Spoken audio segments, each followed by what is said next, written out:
What's up, everybody? This is Kinda Funny Games Day for Friday, October 25th, 2019. I am one of your hosts, Imran Khan, and joining me today is Mr. 30 Under 30, Tim Geddes. How you doing, Tim? I'm doing fantastic. I can't stop crying, though, which is a big problem the last couple days.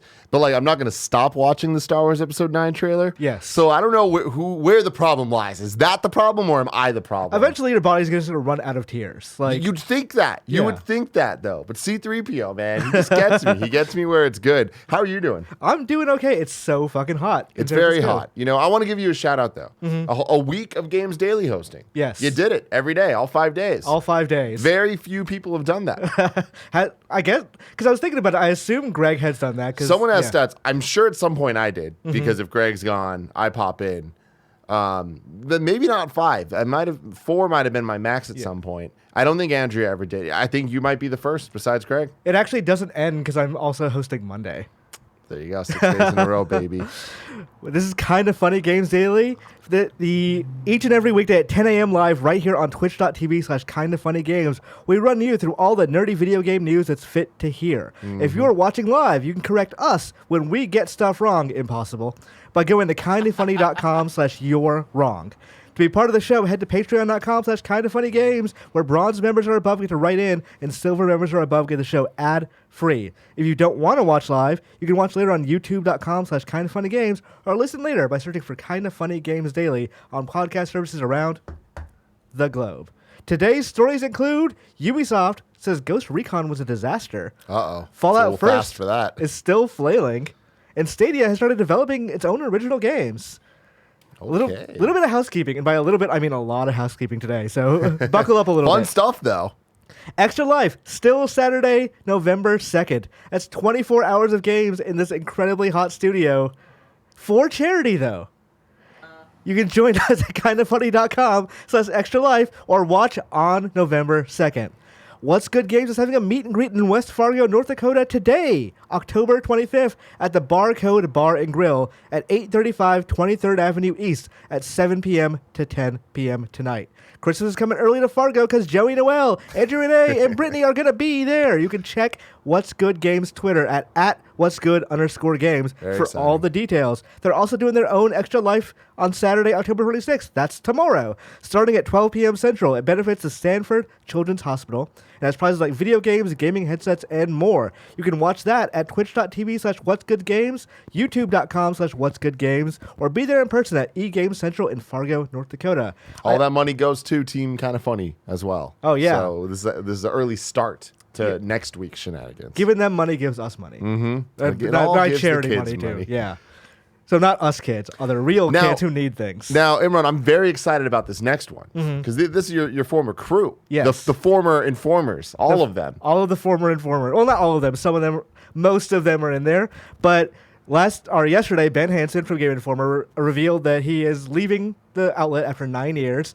Ben is one of the most professional people I've ever worked with, and also one of the best people I've ever worked with. He is starting his own Patreon called MinMax, MINNMAX. You can find it at patreon.com/MinMax. It is Minnesota video game stuff. And it is going to be Ben Hansen, Suriel Vasquez. I always pronounce that Suriel Vasquez. Or no, maybe it is Vasquez. Suriel, I'm so sorry. Kyle Hilliard and Jeff Marchiafava. We're doing basically the Game Informer show, super replays, all that kind of stuff there. Ben, I texted him last night, hey, is there anything specifically you want me to mention? He wants me to reveal that they are doing an Outer Worlds game club as their first thing. So if you want to go participate in that with them, you can go to patreon.com/minmax, sign up at I believe that's the $5 level, and you can participate in their game club with them. I believe they got their first podcast, or episode 0, out today.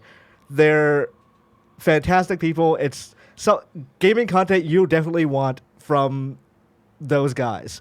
So I just want to shout them out and definitely encourage everyone to go that direction. Jump on it. They're awesome guys. Right now they're at over 900 Patreon subscribers, over $5,000, which is fantastic. Yeah. More than I'm sure they ever expected they were going to get. But I love that because this initial boost is the most important part of the Patreon reign. So for all you guys out there, if you have the dollar, if you have whatever it is, every dollar counts. We always talk about that. The early days matter the most. So get them over 1,000 patrons and that'll make me really happy. And if you don't have the money, just like Signal Boost, find those retweets, like tell people about it. Maybe you don't have the money, but someone else might. Mm-hmm. We're also brought to by our Patreon producers, by Blackjack and Mohammed. We're also brought to you by Third Love and Upstart, but Tim will tell you about that later. For now, let's begin with what is and forever will be the Roper Report. It's time for some news. We got 4 stories today. A baker's dozen! So, Tim, we talked a little earlier in the week about Bethesda announcing Fallout First, a subscription service for Fallout 76. It's been kind of a shit show so far. Yeah. Bethesda clarifies Fallout 76's server issues, acknowledges the players are losing items. This is from GameSpot by Jordan Ramee. Bethesda has released a statement in regards to some of the more prominent issues in Fallout First, the new subscription-based content for Fallout 76. Speaking to GameSpot, Bethesda addressed the reported issues individually.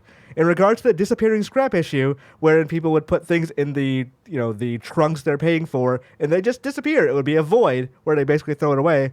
A small number of players with a large quantity of scrap are experiencing a display issue, causing their scrap box to appear empty.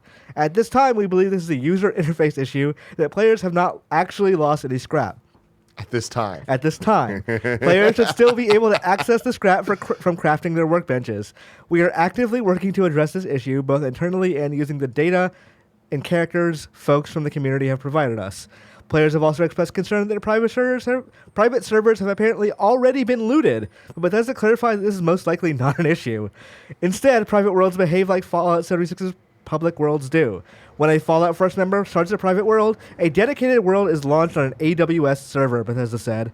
Players who have seen looted containers upon login may be experiencing the expected behavior upon log out and log in. Loot is instanced for each player in containers. As Fallout 76 players know, if you loot a container on one server, then log out and log back into another server, the container remains in a looted state for a period of time.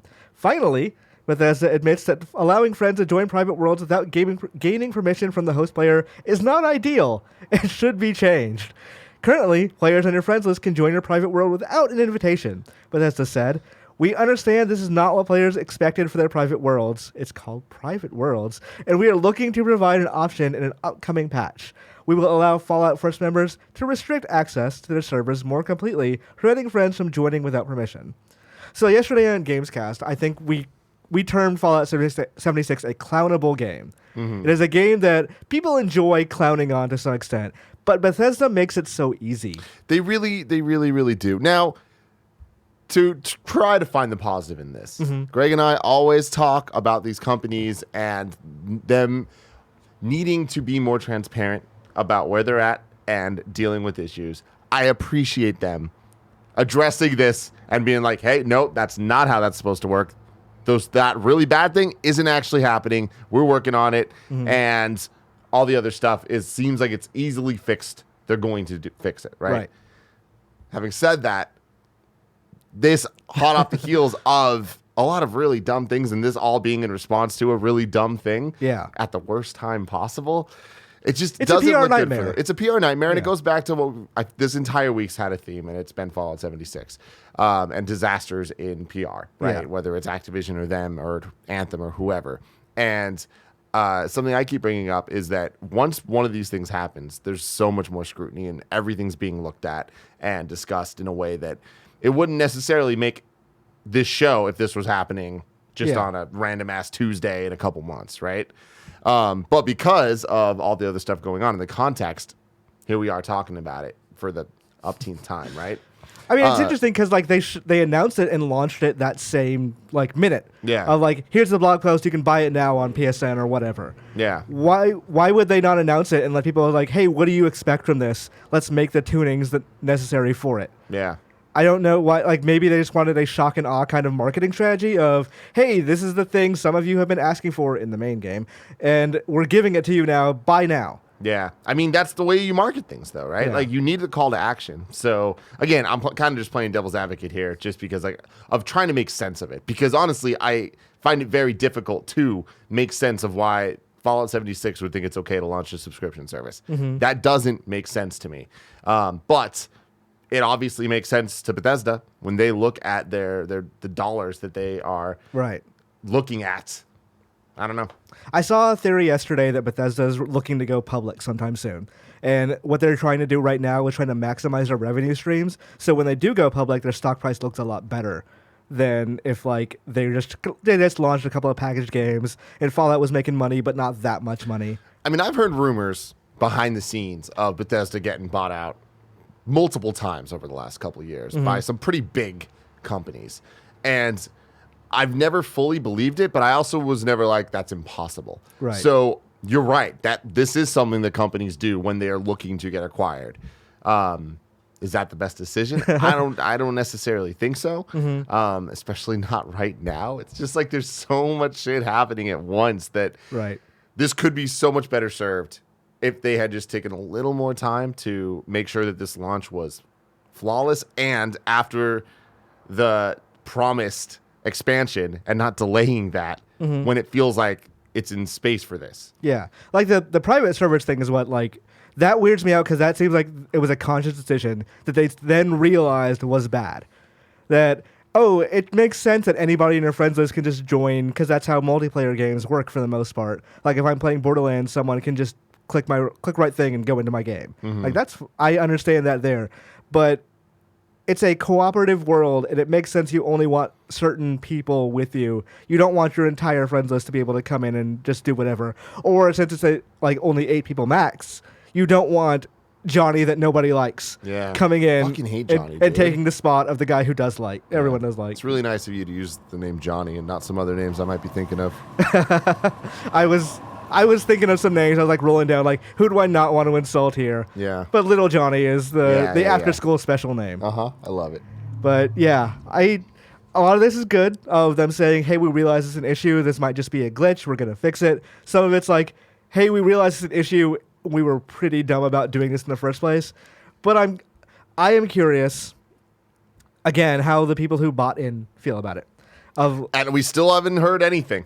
Yeah, we put the call out. When we put the call out, we got a couple of people in here wrong saying, hey, I'm really into Fallout 76. I would consider this maybe, but not for $100 a year. Yeah. So I don't know. Like, obviously some people bought it because some people see the flaws. It's just a question of, like, what...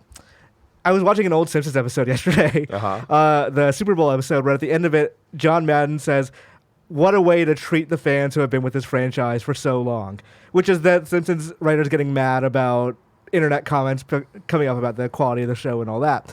But it made me think about this of, I can't believe that the most loyal people, the people who paid to get into this thing, are the people who are like, hey, this sucks. Yeah, it's always going to be that way, though, right? Like, recently, I forgot who it was, but some wrestler tweeted out, the people that hate pro wrestling the most are pro wrestling fans. And it's just like that. It's so true. But I feel like that's true for anything, right? Like the people, true for Zelda, for sure. Exactly. It's like you care about the littlest, smallest thing when you care. Right. And no one else does. And especially when you're paying, you kind of feel a level of ownership over it, even if you don't own the decision-making behind it all. Right. But... yeah, Fallout 76, man, it's going to be interesting having Greg come back because Greg is the only person I know that likes Fallout 76. And then he always references Grimecraft. But, I mean, I don't know what that says about the company that you keep, Greg. Okay, so I did get one question from Nano Biologist. Hey, you're not wearing the jacket. I can't find the jacket. And it's also super fucking hot. It is super fucking hot. I went to the back and the jacket just wasn't there. So, if you want to, I'm not against. I would not welcome heat stroke, but if you find it, I put it on. If you know where it is, he'll dabble. And also, Nanobiologist also corrects us saying the story is a little bit wrong. It's not just scrap that's disappearing; it's actually all items are missing. So if you're using that trunk storage, good luck. Great. Google has set up its first Stadia game studio in Montreal. This is from Gamasutra by Alissa McAloon.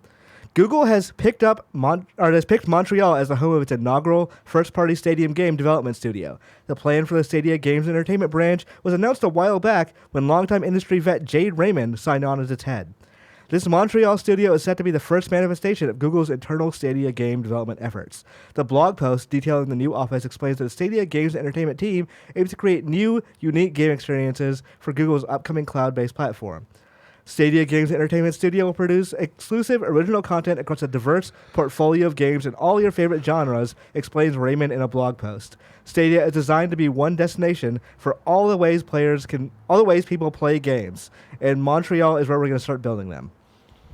Montreal's been popping off the last couple of years, man. Yeah. Like, I'm well aware of it because of Jen Miller. And it's crazy every time we go to GDC the last couple of years when we go to the Nintendo Nindies event or whatever they call it these days. You're in a room with like 15 kiosks, and I would say 9 of them are from Montreal. Yeah, there's like indie a straight up developers. just like, here's a Montreal section. Yeah. Like there was a time where I went there and I was just kind of hanging out, eating lunch, and one of the people manning that section came to talk to me, and he was showing me off these games. And I later had a meeting with another publisher. They're like, hey, we're going to show you this thing. We can't talk about it yet. This is under embargo. I was like, oh, the Montreal guy already showed me this game. Like, they were super proud of it. Can't trust him. Can't fucking trust him, man. Yeah. But it's interesting to me. Like, of course, they're going to do it in Montreal because Jade Raymond, like, she prefers to stay in Canada, I would guess. Yeah, that's where all her gaming jobs have been so far. I wonder what they're making. Because in the blog post itself, she does mention that they're making new kinds of games that are only possible on Stadia. Does that mean they're really busting out the budget that they're going to make their own Red Dead Redemption 2? Like, one of their big call-outs was, for Ghost Recon Breakpoint, you can see what everyone else is doing because everything's just a video stream. So you can see what all your partners are doing in the game with like a picture-in-picture kind of thing. Are they going to build a game around that kind of tech? Or are they just being like, are they doing what every new studio says? Yeah. We're revolutionizing the game, and then they make a normal game. Yeah. I feel like it's going to be the goal, number one, but the reality, number two, which I feel like is the case with most of those situations. The difference is this is new tech. This is unproven tech. It's also Google with Google money, and they want to make this work.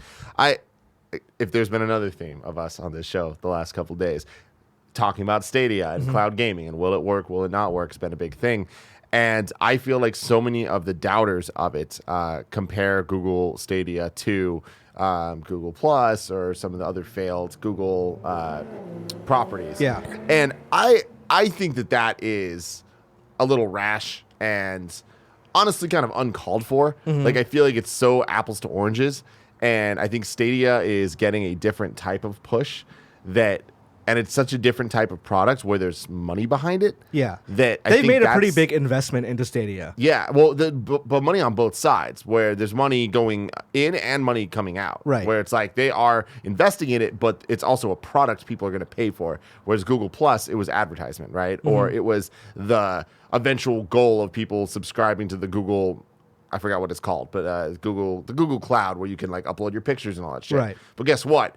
Phones and everything have pushed that technology so far that people are still doing that, but it's not for Google Plus. It's just for their own Google photo library, right? I mean, in that sense, I find their rollout even more confusing because the problem with, let's say, Google Plus was, okay, well, we need to peel off users from Facebook to get this thing rolling, to get like advertisements and all that stuff just posted here. This Google Stadia is saying they're not marketing it as we're revolutionizing the game. We're saying, if you already own a console, we have those same games. We just have a different way of playing them. So their rollout is trying to peel off people who already own these games, but I guess people who want to play those games, people who are gamers. They're trying to get them involved in this thing, but they're not doing a good marketing rollout of telling them why they should be. Yeah. And that is ultimately the problem with Stadia, and why I don't agree that they are going to pull out. But I don't think the people who say they are necessarily wrong to think that. Yeah.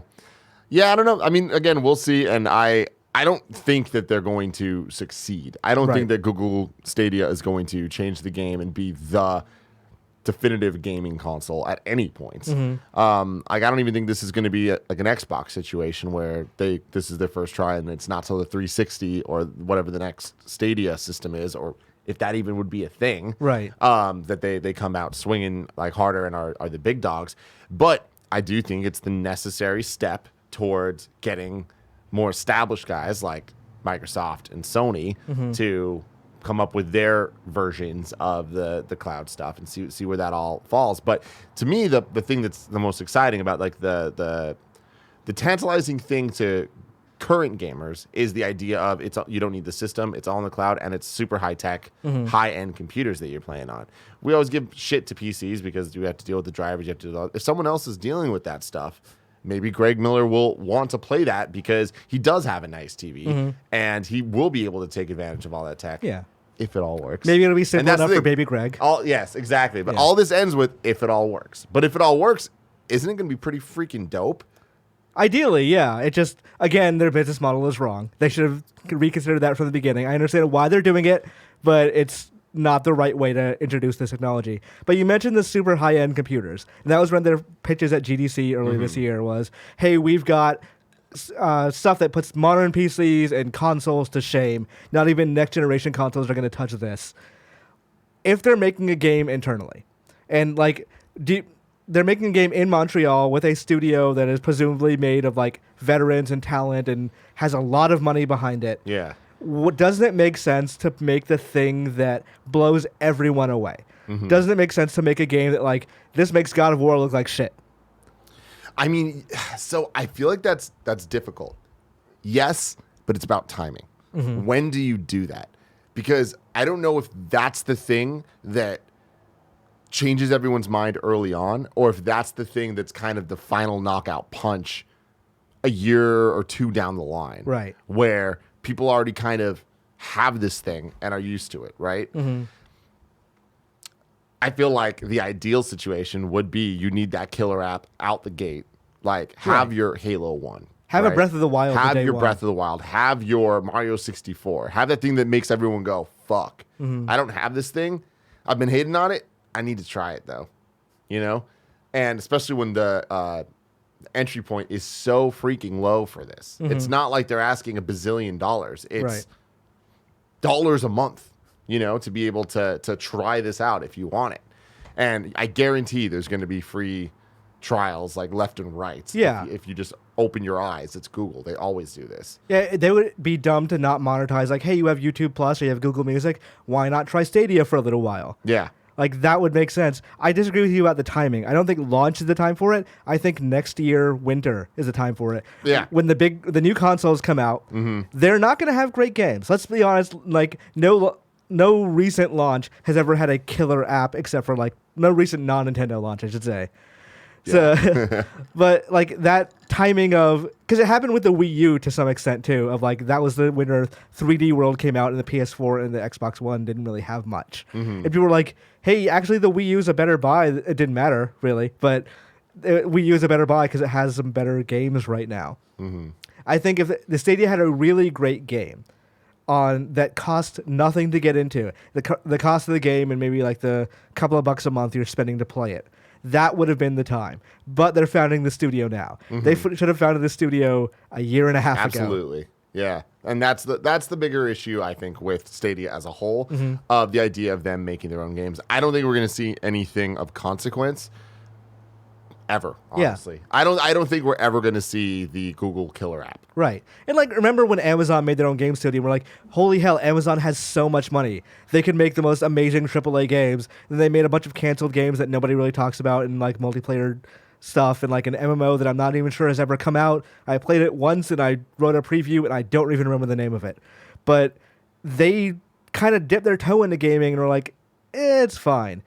How far is Google willing to go with their own game development? Are they willing to do like a loss leader kind of thing like Sony's willing to do with, hey, we're going to throw millions and millions of dollars behind Spider-Man because we want that game to define the generation? Or are they just going to go like, hey, here's a MOBA? I don't know, man. I think they have the right people over there that really care about video games. And I think that's another reason that I think the comparisons to Google Plus just aren't apt. These guys want to make, and gals want to make Google Stadia a video game console, a video game experience that's not just another place you can play video games. They want it to be special and cool. And that drive and vision combined with money could equal something really cool. However, there's so much in the way of that. Yeah. And I feel like a lot of it's going to have to do with their first 6 months. This thing's going to launch. It's going to have a shit ton of issues. Duh. Yeah. There's no way around that. I don't think it's possible for this thing to launch without issues. Can they turn that around? Can they address the problems quickly and briskly to be able to show the people, like, hey, look, that's the power of this thing, is when there's problems, we can tweak stuff. Yeah, you don't need to send a console in for a repair. Yeah, and that, I think, will be a very powerful message. Then we need to see a lot of the third-party titles run just as good, if not better, on Stadia compared to the other systems, right? Build, and then they can start getting their bigger exclusive stuff. Yeah. But until then, I think it's going to be much more niche exclusives, like we saw at the Connect that they did, where they showed off. They're bringing back some franchise, Might and Magic, Heroes of something. Boy, I do not remember at all. Some franchise people really care about that I don't care at all. Yeah, I remember. I know they have an exclusive from the people who made Little Nightmares. Mm-hmm. But that's all I can remember off the top of my head. It's what started the Connect. You're wrong. Let us know. There was like you mentioned, the first 6 months are going to have problems. I think they're really hurt by the fact that Doom got delayed. Mm-hmm. Like that, if would have been the show-off game. If Doom worked, it would be like, okay, actually, this is no different on your Stadia platform versus everywhere else. Yeah, they were also hurt by Ghost Recon Breakpoint because that was one of their like major games. Like, hey, you can do all these things with this game you can't do on consoles. That game turned out to not be that great. It turned out to not sell that well, and EGames is happy to tell you why. Segue. Ubisoft admits Ghost Recon Breakpoint has been a disaster. This is from Kotaku by Joshua Rivera. During an earnings call Thursday, Ubisoft gave investors a brutally frank appraisal of Ghost Recon Breakpoint, its latest release, and vowed to implement significant changes to our production processes to fix the game. In a prepared statement you can read online, Ubisoft CEO Yves Guillemot laid out the reasons the publisher believes the open-world special ops shooter didn't sell as well as expected. The new game, released just 2.5 years after Ghost Recon Wildlands, moves the series' action to a fictional island and introduces survival elements and loot grind that stick with many critics, including our own, as an unnecessary lightweight limitation or imitation of systems in other games, including Ubisoft's own Division series. Guillemot noted that changes Breakpoint made to the Ghost Recon formula have been strongly rejected by a significant portion of the community. Guillemot also noted that the game's negative critical reception. Compounding that, somewhat paradoxically, is that he said Breakpoint wasn't different enough to really stand out. Guillemot cites Breakpoint's underperformance and the Division 2's less severe but still disappointing performance as a primary reason for the company's just announced delays of some of its most high-profile upcoming games. In response to investor concern over live service game fatigue and monetization, Ubisoft asserted that it is not interested in pay-to-win microtransactions and instead will continue to focus on in-game events. As recently as Breakpoint, however, Ubisoft has dabbled with microtransactions that do in fact have gameplay impact. All told, it looks like we can expect some changes to come to Ubisoft's stable of live games eventually, the stated goals here being more time between new installments with bigger, more dramatic differences between them. Next year and early 2021 will show just what Ubisoft can do to improve Breakpoint as post-release development continues on, alongside the release of 5 planned big-budget games by April 1st, 2021. The just-delayed Watch Dogs Legion, God and Monsters, Rainbow Six Quarantine, along with 2 unannounced games, one of which is presumably the next Assassin's Creed. So, we talked about this, Fran and I talked about this a little bit when the news was fresh. The call was still going on when we were doing Kind of Funny Games Daily yesterday. Between Games Daily and Gamescast, I went to the mall, I was connected to Wi-Fi, and I listened to the actual call because I'm a crazy person. And I listened, it was brutal. This sounds bad of, Yves Guillemot admitting fault. The investors were so fucking pissed at him. Really? Yes. Why? Holy shit. So keep in mind 2 things you need to know: that Division 1 and Ghost Recon Wildlands were 2 of the best-selling games for Ubisoft. Period. Those games were stock drivers on their own. So Breakpoint and Division 2 not selling as well, in to the extent they're calling them disasters, is a huge problem for investors and for Ubisoft to go oh shit, the things we thought were going to carry us to next year aren't doing so, and so we need to delay a bunch of stuff just so we don't make that kind of mistake again. But they were literally, one of the investor questions to him during the Q&A was, what do you think you're doing? And they didn't have a good answer. So to be fair, it's a pretty shitty question. It is. But these are people, they make their money off Ubisoft doing well, and Ubisoft is not doing well right now. Man. So the issue of delays, we'll talk about that a little bit first. Because right now, Ubisoft's kind of got... They say, we've got these 3 games. We're delaying them for quality reasons. That's fine. The other stuff... Like, we haven't seen Beyond Good and Evil since before last E3. Mm-hmm. That was, like, a very short thing. They haven't really, like, made a big thing about its presence for a while. They just keep randomly doing, like, weird 30-minute live streams showing off monkeys. Yeah. You know what I mean? It's like, we've got the monkey flying now. Yeah. It's like, okay, what's the rest of the game? Like, explain that Jade trailer for me. Yeah. Tell me why I should be interested in this game as a Beyond Good and Evil fan. Mm-hmm. I assume that's probably one of the AAA games they're talking about. Do you? I would think that's a game that's coming out before April 1st, 2021? I would guess so. Wow. Because when it was announced, not this E3, not last E3, the E3 before that. So it would have been 2017. Mm-hmm. So they've been working on that game for at least 2 years by this point. By 2021, it'll have been 5 years-ish. Yeah. Like, who knows? Like, I wonder if that game is coming out, it's probably coming out around then. I'm not 100% sure it's actually still coming out. Yeah, that's the weird thing is that it's one of the unicorn games. And when you look at the games industry in the last 10 years, it's like there are certain games that get brought up constantly. And it's when you look at them, it's like, let's go back to Kind of Funny Games Cast like 5 years ago. Mm-hmm. And it's like, what were the games that we're talking about the ones that are happening? Kingdom Hearts 3, it's out. Death Stranding, it's coming out in weeks, right? Right.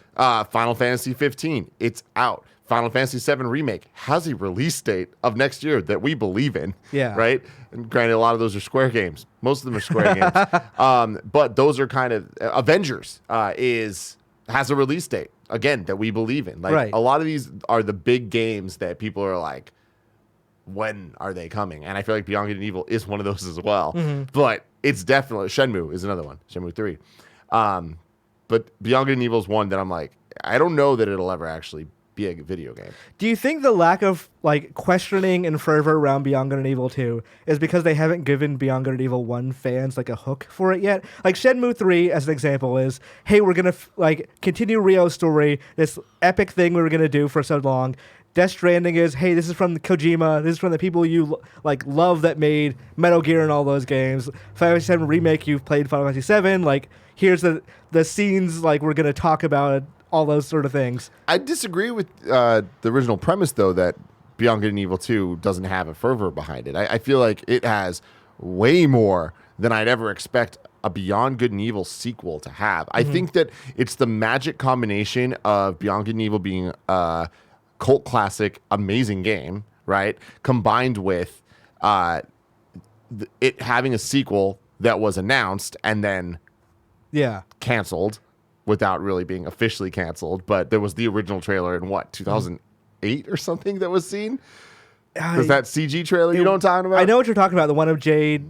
There were two. So there was like a gameplay prototype of saw that. Jade running through a city, and like it was a very Assassin's Creed style thing.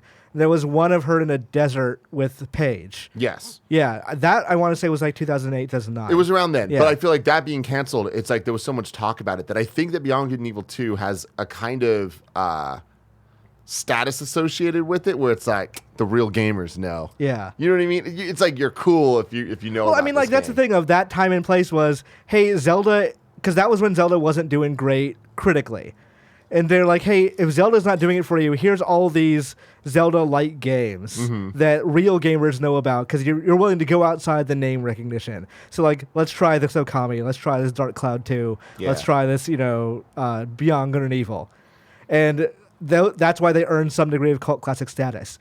I feel like when I saw those first two trailers, though, like for Beyond Good and Evil 2, like with the monkey escaping and the crashing the spaceship and seeing Jade, my initial thought wasn't, I need to play Beyond Good and Evil 2, is I would really like to watch a movie of this thing. And that's a big problem, I think, with a lot of these games that we're talking about here, where it's like, this does look like a dope movie. Also, though, when I saw that, I'm like, this looks freaking gorgeous. Like, this looks interesting and cool. This world seems dope. I am in. It doesn't seem like Beyond Good and Evil, though. Mm-hmm. Like, why is this Beyond Good and Evil 2? This should just be a new IP. And then when we saw the new trailer for it. With Jade. It's like, all right, but does that make sense? all right, it's a prequel. But Yeah. What? Like, I need an explanation for why you think this makes sense. Yeah. And to some extent, I'd be like, this is fine. I don't think I want to wait Michelle Ansel's 5-6 years working on this when you could have just given me a new Rayman. In that time. That's true. But going back to the delays, like I feel like a lot of it is, and correct me if I'm wrong because you actually listened to the call, but I feel like it's less them delaying for quality and more delaying for maximizing sales because they're looking at like, oh shit, these games that we're putting out just aren't selling well. Right. Like they're calling out Ghost Recon as like, all right, it's critically not doing great, but like people love Division 2 critically. Like I'm sure Ubi's standing behind Division 2 and they're probably like, oh, what the fuck? Why is it not doing how? And I think by like disappointing sales, they mean it didn't sell as well as Division 1, which is a major success. Yeah. So the game probably did fine. It just as consoles start winding down, game sales sometimes do too, especially the sequels. Yeah. And like that was one of the investor questions was, why do you guys do this every console cycle? Like every time it starts winding down, you have to hit the reset button again next generation. And they also didn't have a good answer for it. Yeah. But I feel like it's a smart call from Ubisoft, especially looking at the landscape of where video games as a whole are at. And with the amount of delays that we've seen in the last couple months, and with the amount of not just delays, but release dates announced, spring and summer next year are about to be ridiculously stacked. Right. And slowly some of those games are being pushed. But now all of a sudden, the early part of 2020 is looking a little empty, but like March to May, Yeah. whoa, holy shit. Like some of our fall games are even getting pushed into there, right? Like with Doom, like that's about to be quite possibly the most stacked 3 months of video game releases of all time. Right. And then what? I feel like Ubisoft's looking at that like, all right, cool. We should push these games. What about August? August on. That could be a nice spot for us to fit. But like, you know? also that's an incredibly dangerous time because putting it right before new consoles launch is a True. difficult time to like. They've done this before, and what they do is they try to make a cross generation. And Ubi are good at that. Yeah. Like they're good at taking advantage. They were of actually the best at it because, like, remember Assassin's Creed Black 4? Flag, yeah. Like you put a PS3 disc in the PS4. It's like, hey, do you just want to buy the PS4 version for $10? Yeah, it's smart, and they know what they're doing there, especially when the game came out like 2 weeks before Yeah. the other one. But they are nimble enough that they can get not necessarily ports, but versions of the game on next gen and current gen hardware, right? And doing that allows them to essentially own the launch discussion. Yeah. Like you said earlier, like we don't normally see these days killer app launch titles, like first party titles, unless you're Nintendo, and even that's Switch is kind of like a rarity there. But looking at PlayStation and this next gen, I almost kind of feel like it's going to be different. Like I think that both Xbox and PlayStation are going to come out swinging in a way that we haven't seen before. And Microsoft already announced a Halo title for the next one. And that's the Halo Infinite being a launch title. Like that is big dick swinging. Like Yeah. you don't get bigger than that on the Xbox side. And then PlayStation, like I'll kind of admit defeat here where I would have sworn that Death Stranding or Last of Us were going to be cross on both PS4 and launching on PS5. Ghost of Tsushima, it's still not too late for that. I also don't think that that's the type of game that's going to like... Yeah. Knack 3. Yeah, Knack 3, baby, let's go. But yeah, you see what I'm saying? Where it's like, I feel like with PS4 launching, Assassin's Creed was the killer app. I expected it'll be a killer app this year. Like, the rumor I had heard was that they were looking to launch or reveal the new Assassin's Creed around February. And February is such a weird time, it makes you think like, oh, PlayStation reveal. Totally. Interesting. Which, again, maybe this all changes those plans, too. Yeah. Maybe if you push Watch Dogs and all that further into the year, does it make sense to have a new Assassin's Creed 4 months down the line? It's exciting times, man. It's like, I don't want anyone to misconstrue what we're talking about as negativity, because it's all very fascinating, and I love listening to all this stuff happening. Yeah. I mean, Ubi, again, it sucks to hear this because, like, we always talk about, like, good guy Ubi, man. Like, I feel like this generation, they've made there was a straight up banshee outside our studio right now. That was some real peeling out. But, yeah, I feel like Ubi's made the most right calls for a third-party developer, publisher that we've seen, especially talking so much about EA and Bethesda, what they're doing. It's like Ubi's made so many right decisions, and it does suck to see some of them not paying off. I mean, they're definitely the third party that's grown the most since the PS2 generation. Yeah. It's crazy. Yeah. Utterly crazy. But we'll see where it all goes. A disaster aside, Microsoft has paid indie devs over $1 billion this generation. This is from GameSpot by Richard Wakeling. Since ID at Xbox launched in 2014, Microsoft has become a hub for indie games, with developers able to register and self-publish their indie titles across both Windows, PC, and Xbox One. Promoting indie developers has been a core value at Xbox for a number of years now, most notably during the company's annual E3 presentations, where they're often given a spotlight to shine. Kotaku Australia recently spoke with ID at Xbox director Chris Charla about the program and the importance of indie games development. One of the questions raised addresses concerns over the tangible benefits for a developer joining the program in regards to finances and support from Xbox. Charla reveals that Microsoft has paid more than $1.2 billion to independent developers this generation for games that have come through the ID program. That number is sure to be significantly higher during the next generation of consoles, which will include Microsoft's Project Scarlet, as indie games become bigger and more ambitious than ever. We've also seen some independent studios who are now approaching 30-person level and doing bigger games, Charlie explains. They're exploring more multiplayer games in areas that traditional games have done. In areas that traditional games, that's a weird quote, Charla, that's what's so exciting about the independent game scene. It's not just, oh, now everyone's making Goose Game. There's a lot of things simultaneously, and it's really, really exciting. With the ID at Xbox program, Microsoft is prepared for the future of indie games in a way it wasn't when the Xbox One first launched. When we first started, it was 2 or 3 people in a 3-meter by 3-meter space, Charlo reminisces. We were packed into that and just getting things going. We knew exactly where we wanted to go and what we wanted to get to, and which was to have devs have it as easy as possible to have their games shipped on Xbox One. We have had an enormous amount of work to do at the beginning. In the ensuing 5-6 years, I think we've done that. All right, so this got me thinking about how things have changed for indie developers from the beginning of the generation to now. I would say, then feel free to disagree, the narrative in 2013 was Sony really cares about indies. Because they did. They're all in on this. This is going to drive them. You don't need to worry about droughts or anything like that because there will be big indie games every couple of days to fill in the gap. Think about any PAX you went to around that time of how much focus was put on their big shit compared to their small shit. They would have events just for the PlayStation Hearts indies and all that stuff. That was what their entire focus was the smaller, weird games. As we close this generation out, do you think that dynamic is still true? Not at all. You can see it. The proof is in the pudding. And the pudding tastes really good on the Microsoft side right now. And it's not looking too good on the PlayStation side. I still might eat some. You know what I mean? Every once in a while, just dabble, get my fingers wet in there, right? Then you have the Switch in the middle, which has been the most interesting, I think, in terms of they're not necessarily funding the games in the craziest ways. Every here and there they do. But I think that their commitment to Nindies and the showcases and all of that has been fantastic. And just the simple... having the Switch be as popular as it is and as great a home for these type of games as it has turned out to be, I feel has been great for indie developers because the games just sell astronomically on the Switch, especially in the earlier days when there wasn't as much first-party titles coming out, right?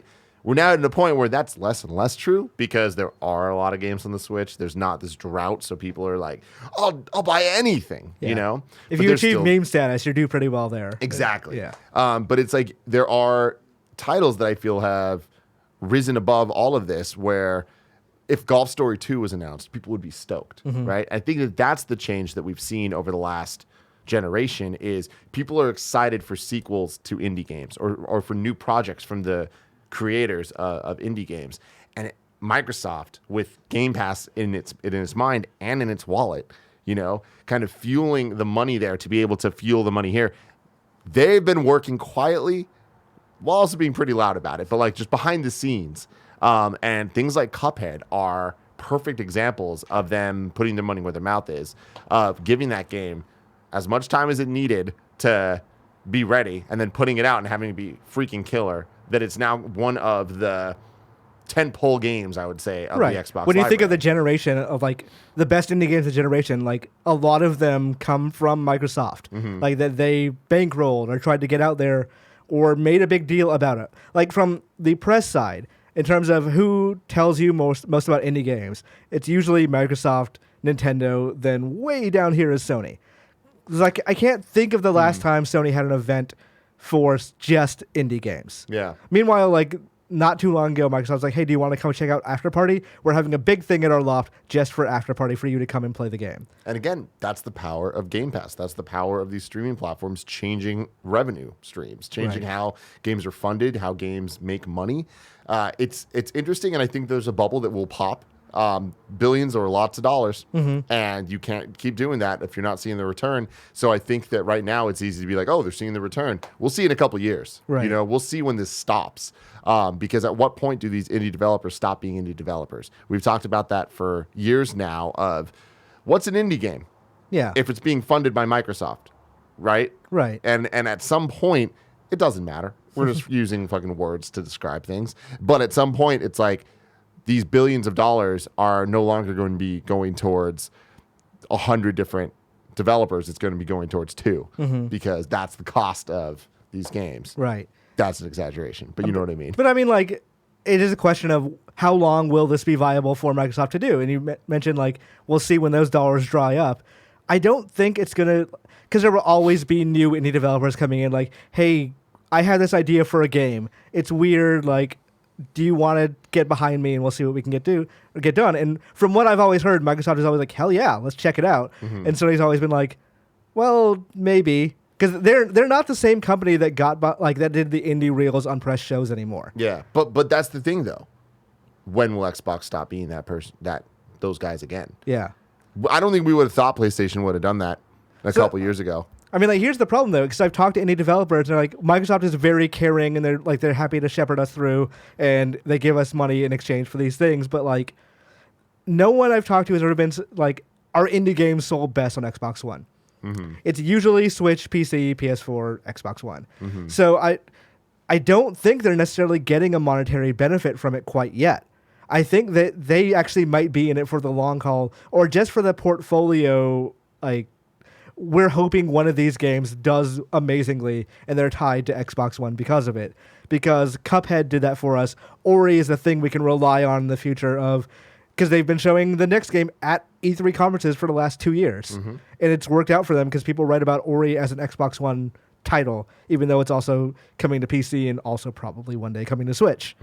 So I think it doesn't necessarily work out for them from a red and black line sheet kind of thing, but I do think it works out for them for being known as the company that is trying to help out these indie developers. Yeah, I'm just saying, like, that changes though, because PlayStation was that 4 years ago, you know, and then they didn't. But then PlayStation, to not just totally like take it away from Sony, like PSVR, they do a great job funding smaller indie projects and, you know, giving those developers room to do something. But it's when it fits their goals. But that's the same thing on the Xbox side. I hope that it doesn't change, and I believe that Phil Spencer's trying to destroy next generation. Yeah. But, like, you need to commit to that vision and not have the hubris to eventually crumble, like we've seen with PlayStation. Like, that's just what's happened the last 4 years, where compare a PlayStation press conference 4 years ago to today.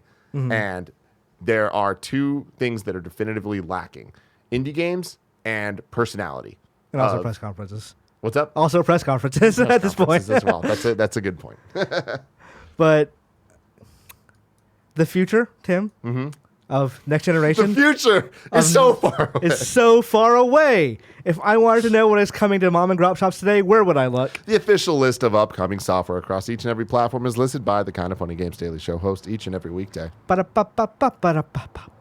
Yeah. Out today, Pixel Gladiator on Xbox One and Switch. Into the Dead 2 is out today on Switch. Somehow, amazingly, Call of Duty Modern Warfare is out today, PS4, Xbox One, and PC. Apparently, review copies for that went out sort of late, so I saw a bunch of stuff today saying, like, we don't have a review yet. It's weird, isn't it? Why? Because the reviews are positive. Maybe it's a server thing, like they didn't want to turn on servers in time, or... It's Activision, man. I don't know. Like, it's such a... This seems weird to me because it's not one of those situations, seemingly, of like, oh, it's not that good, so we want to give it out late. Because, like, everybody that's playing, Andrew Reiner, yeah. loving it. Yeah. Who knows? Like, it just seems like maybe they just want to capitalize on all that. Like, publishers do this sometimes. Of they want people to be able to have to immediately play it, be high off the adrenaline, and write the review. Yeah. And like that tends to work out for them. I don't know specifically that's the reason for this one, but I've seen that I've seen that rationale happen before. The Outer Worlds is out today on PS4 and Xbox One and PC. We talked about that a bit on the Gamescast yesterday. You can hear us talk about it with Kat Bailey and also a pre-recorded segment with Greg. Medieval is out today on PS4. I've heard basically nobody talk about that. I wonder why. It's a budget game and not seemingly a thing a lot of people were looking for. Soul Searching is out today on Switch. Pizza Bar Tycoon is out today on Switch. Ultra Off-Road 2019 is out today on Ultra Off-Road 2019 : Alaska is out today on Switch. I was about to say is out today on Alaska, and that's why I had to fix that. Let's Sing Country is out today on Switch. Why not? It Will Find You Jesus. is out today on PC. That's an intimidating ass title. Yeah. Space Road is out today on PC. Survival Vacancy is out today on PC and Mac. Coloring Game Pixel is out today on PC. New dates. Monster Hunter World Iceborne comes to PC on January 9th. Call of Juarez Gunslinger, which is a pretty good Xbox Live and like whatever digital game on the 360 PS3 generation, is coming to Switch on December 10th. AI The Somnium Files, which is a VN made by Uchikoshi, the guy who made the 999 and Virtue's Last Reward games, has a demo today on Switch and PS4. And the Panzer Dragoon remake is coming to Steam this winter. Talking about all this stuff, recently, Capcom doesn't have a big January game this year. They don't. It's weird. I think from what was explained to me was that Resident Evil got delayed from, it was supposed to be the year before's big game. So that pushed everything into a weird thing where Resident Evil and Devil May Cry came out like 3 months next to each other. Got it. But Monster Hunter was the big game the year before. Or maybe it was supposed to be like the way they used to have it is one big game in January and then a smaller game in like late summer. Mm-hmm. So I'm not sure when like Resident Evil was supposed to hit, but the game was supposed to hit earlier. Got it. And Okay. that led to the weird thing of it and DMC being so close. So close. And yeah, then that makes sense. Iceborne being their like kind of late summer game this year, and then next year kind of nothing. I Yeah. assume Resident Evil 6 or Resident Evil 3 is coming. Do you think we see that before we see Resident Evil 8? Yes. Really? I think Resident Evil 3 is our priority right now. Holy shit. Because That excites me. the reasoning that was explained to me was that Resident Evil 3 and Resident Evil 2 are so connected in people's minds that they want to get those two out without having a generational transition where they have to like redo a lot of stuff for it. Okay. Cool But stuff. I don't, you're right, they don't have anything for January, so we'll see if they got a new big game sometime soon. Deals of the day. 3 games are up on the Epic Games Store. QUBE2, Cube, and Layers of Fear if you're looking for some Halloween fun. We do have some reader mail in a second, Tim, but first I want to hear a little bit about who's bringing us Kind of Funny Games Daily today. Today, it's brought to you by Third Love. Nearly all of the kind of honeys are wearing Third Love bras, and you should too. Third Love uses data points generated by millions of women who have taken their Fit Finder quiz to design bras with breast size and shape in mind for a perfect fit and premium feel. Third Love offers more than 80 sizes, including their signature half cup sizes. Skip the trip and find your fit with Third Love's online fit finder. Order and try on at home. No more awkward fitting room experiences. Joey's been using these. Gia's been using these. Jen's been using these. Wow. All these people that you know and love, they use these bras. Every customer has 60 days to wear it, wash it, and put it to the test. And if you don't love it, return it, and Third Love will wash it and donate it to a woman in need. Fit stylists are available every day to help via text, chat, or phone. Returns and exchanges are free and easy. These are hands down the most comfortable bra you'll own. Straps that won't slip, and there are tagless labels. That's why Cool Greg doesn't really like them too much. No itching. That was a joke from Reddit. I stole it from somebody. Third Love knows there's a perfect bra for everyone. So right now, they're offering my listeners 15% off your first order. Go to thirdlove.com/games now to find your perfect fitting bra and get 15% off your first purchase. That's thirdlove.com/games for 15% off today. Also, shout out to UPSTART. As most of us have found out the hard way, getting into debt is easy. Getting out is hard, especially if your credit score isn't great. Thankfully, now there's Upstart.com, the revolutionary lending platform that knows you're more than just your credit score and offers smarter interest rates to help you pay off high-interest credit card debt. Upstart goes beyond the traditional credit score when assessing your credit worthiness. They actually reward you based on your education and job history in the form of a smarter interest rate. This could have helped Greg Miller back in college when he was making his transition over to San Francisco. He had a lot of issues going on, and Upstart would have helped his credit a lot. You probably heard it before, but I believe in this stuff, and it believes in you as a person. Upstart makes it fast, simple, and easy to check your rate in just a few minutes. And the best part is once the loan's approved and accepted, most people get their funds the very next business day. Free yourself from the burden of high-interest credit card debt by consolidating everything into one monthly payment with Upstart. See why Upstart's ranked number 1 in their category with over 300 businesses on Trustpilot. And hurry to upstart.com/KFgames to find out how low your Upstart rate is. Checking your rate only takes a few minutes and won't affect your credit. That's UPSTART.com/KFgames. So obviously after yesterday's delay bonanza, people had delays on the mind. So I wanted to pick 2 questions that kind of give us both perspectives of how delays work from both the publisher and the consumer ideas. Chad Betteridge says, TGIF Timron, do you think delay-pocalypse, or whatever they're calling it now, is a sign of changing attitudes towards crunch time in the industry? Or do you think first quarter 2020 was just too cramped? Or is it neither? Thanks. I think it's both. I honestly think it's both. I think that starting at the end, I think that everyone was looking at first quarter and were like, oh, shit, we got to get out of there. The problem there, though, is now everyone's moving to second quarter. It's not like it's not solving that problem. Yeah. The crunch thing, I do think is real. I think that this is a perfect example of change happening slowly over time. And these conversations have always been happening behind the scenes, but I feel are now happening in front of the scenes, on stage, very loudly. Yeah. And I feel that it's hard to avoid them. And I think that a lot of it comes down to shady tactics are now broadcast to the world, and they become PR nightmares. And the last thing any of these big developers or publishers want right now are PR nightmares. So I think that they're definitely listening. I mean, Fran and I were talking yesterday, and we're saying that even if the Last of Us delay is solely so Naughty Dog doesn't have to work over Christmas, that's worth it for those whatever, if they don't have to spend time crunching in the longest month of the year. I kind of wonder. So famously, during E3 this year, Nintendo was like, we're delaying Animal Crossing till next year because we don't want our developers to crunch through it. And I heard about delay a little bit before that. The reason given to me was they really want this to be like a Breath of the Wild moment for Animal Crossing and all that jazz.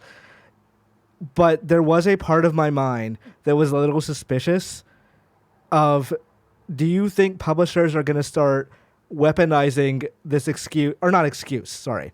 this reasoning of, hey, we don't want people to crunch. Don't get mad at us for a delay. 100%. Do you expect that to happen? Yeah, I mean, it's good. It's going to happen. Right. Any good decision ever made. That good meaning ethically good. Well intentioned. Yeah. Is behind it. There's some other side pushing. That's just life, though. I don't think that that's necessarily the worst thing because it gives them more time. It gives people more time. Right. The problem is if there's unrealistic, if that pushes up the whole system, and I don't think it's going to do that.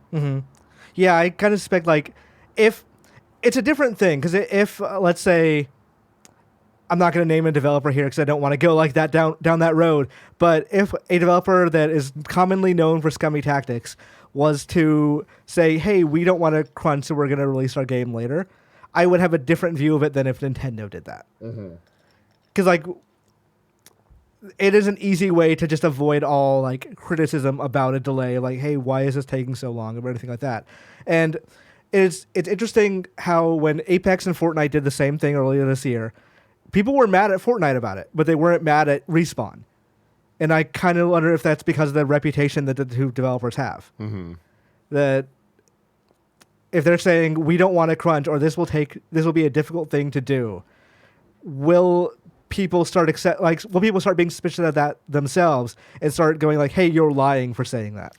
I mean, look, I feel at the end of the day that the people that are going to actually get mad at delays they're not going to change their mind about however you want to phrase it. They don't care about crunch. Right. They don't care about the people behind this stuff. They care about Getting their stuff on getting time. their stuff on time, or not even on time, just getting stuff and bitching about stuff. Like I feel like that's true for the majority of those people. Right.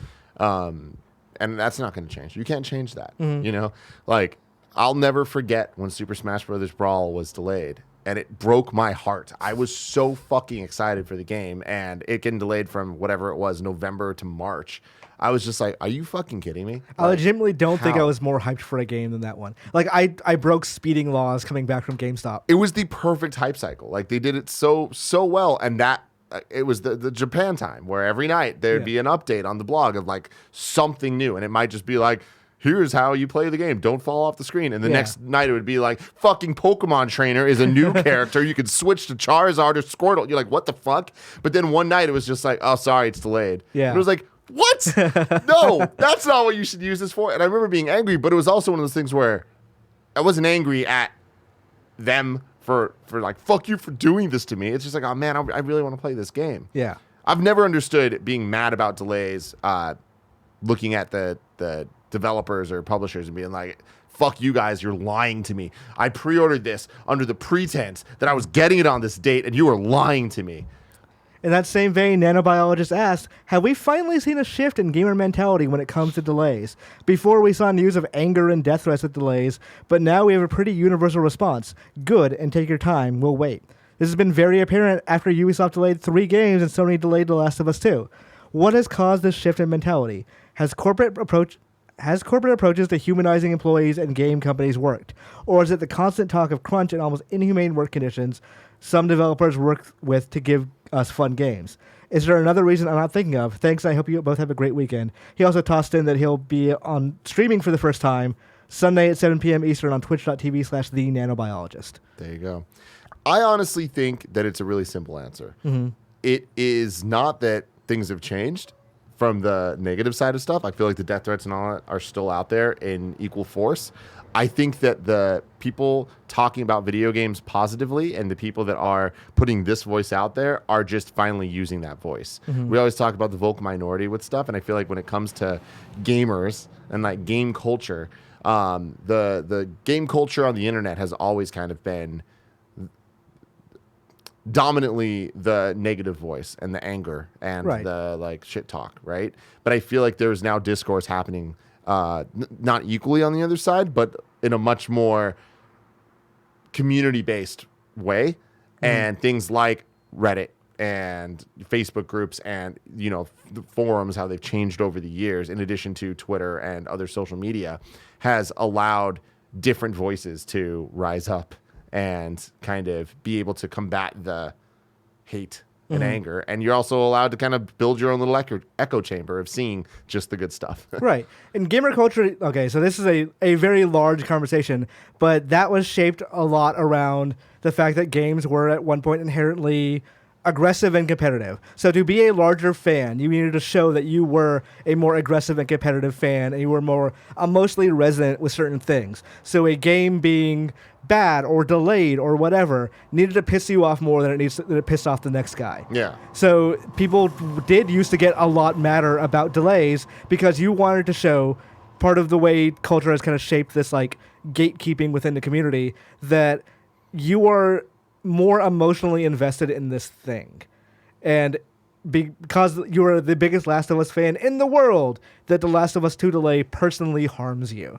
So I think we're moving away from that kind of thing now, based on like the community, like the Kind of Funny Best Friends, and like just general gaming communities in general. And like Game Informer used to just have developers on to talk in interviews and stuff like that, that we're humanizing them more. And people are realizing, oh, it's not just game doesn't come out on X date. It's developers are working hard to get game to come out on a more reasonable date. Mm-hmm. So I think, like you said, the community is, and the changing culture around that is key to all of this. Yeah, totally. Now, having said all this, I do think that we need to not put out release dates unless you know you're going to hit it. Yeah. But that's another conversation. I mean, I also like, we did talk about it yesterday, but I don't how should I put this? I don't necessarily think that what they said about The Last of Us delay is the entire story. Mm-hmm. I think just polish is a weird thing to discover days after you just, or not days, but weeks after you put out the release date for a 3-month delay. Yeah. I feel like it must be something else. Like it, obviously the crunch thing is part of it. Obviously, it is polish is a part of that equation as well. I suspect there's something broken in that game, and that's fine. Games are broken up until they come out, and like they're not broken. They're Hopefully. Up until like the week before release, honestly. So I think it would also be fine if game developers were upfront about why a game is delayed too. Like they should trust us a little bit to know, or maybe they should. Maybe we're all idiots. Maybe they're right to do what they're doing. Yeah. It's time to squad up. Speaking of the community, you can play with the kind of funny best friends on your online video games. Anthony Ragucci on PS4 goes by the PSN tag RedWolfCrusader, all one word. Looking for a best friend to team up with me and play Man of Medan in co-op and get the co-op only trophies and collectibles. We should be able to do it in one playthrough, but we shall see. I am around all day on Sunday Eastern, then after work during the week most nights. Send me a message, we can figure it out. Thanks. Now we're going to You're Wrong, where you guys can tell us all the things that we got wrong during this show. Not much. It's just the top one there. Let's see.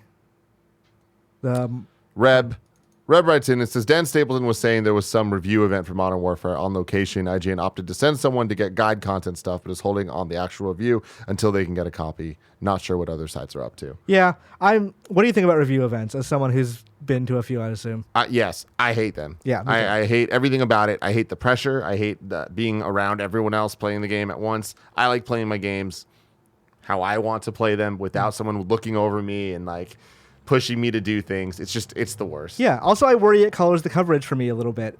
Of like, because when you're done there, you talk to all these people, and obviously the thing you're going to talk about is the thing you just played. Mm-hmm. So for me personally, when I review a game, I don't want to talk to anyone about it or read anyone's reviews or necessarily really talk impressions unless we've like really done it or like really finished the game by that point and we've finished a review or whatever.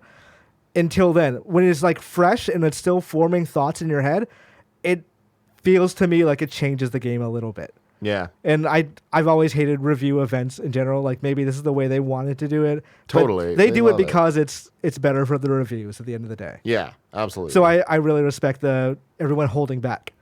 Of just being like, we're not going to talk about this right now. Yeah. But on the other hand, whoever doesn't, like if they feel like they can write that review, good for them. That's not my style personally. No. All right, this has been Kind of Funny Games Daily. Let me tell you who's hosting next week. On Monday, we got me and you again, Tim. Woo! On Tuesday, Greg will finally be back from the frozen wilds of Quebec, hopefully freshly shaven and with a haircut, because goddamn that picture. He will be hosting with me on Tuesday. You got him good. On Wednesday, it'll be Greg and Gary Whitta, who is back from the frozen wilds of somewhere. I don't know where Gary Whitta went. Of Austin, Texas. Is that where he went? Yeah. On Thursday, it'll be me and Greg again. On Friday, it'll be you and Greg, Tim. Yes, it will. And also Gamescast next week. Very exciting stuff. It will not be live on Thursday. It'll be public for everybody, patron and non-patron, on Friday at midnight, because it is our Death Stranding review that we're doing. I've been playing it. You've been playing it. Andy's been playing it. Greg's been playing it. Fran's been playing it. So it's going to be all... Kevin's been playing it too.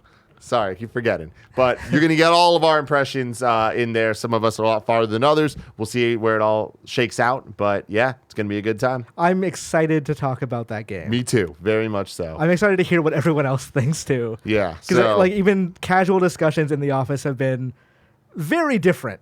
Yeah. Yeah. It's exciting stuff. All right. Till then, though. Till then, this has been Kind of Funny Games Daily for Friday, October 25th. I remember the day, but not the date. Thank you guys for watching, and we'll see you all next week.